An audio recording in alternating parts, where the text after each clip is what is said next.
There are many things that we just don't give a second thought to. One of those things is our roofs. If these look gorgeous on the outside and aren't leaking on the inside, then we're good. I mean, heck, most people aren't even aware that roofs are built to let hot air escape and let cool air in. Roofs may not have instruments that tell you when there's something wrong, but they do show signs that you need to pay more attention to them. In a naturally ventilated home, hot air rises and escapes via the rooftop exhaust vents.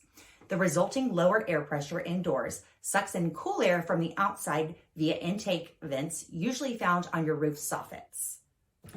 Regardless of ventilation type, if hot air accumulates in the attic or at the ceiling, then the uppermost floors would be noticeably warmer than the ones downstairs. You may also notice differences in temperature between rooms and or spots that are either extremely hot or cold. Optimizing ventilation would result in more even temperatures throughout your house. If you're experiencing one of these telltale signs of poor ventilation, having an expert roofing contractor fix it for you is simply the best way to go. Call us at 470-350-3024 to schedule an inspection or book an appointment online at eliteexteriorsUSA.com.